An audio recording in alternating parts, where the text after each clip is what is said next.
Hola Daryl, encantada. Me llegó la flauta intacta, sin problemas. La envoltura pues ya no está presente, pero ya la boté, disculpa. Me llegó con su bolsita, muy linda, muy estética, en su caja. Aquí está, con sus cositas y el destornillador.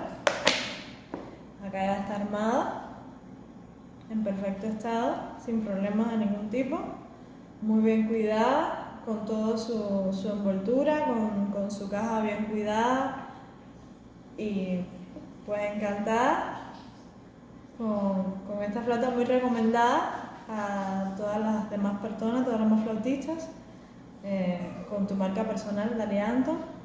Y pues gracias y yo feliz.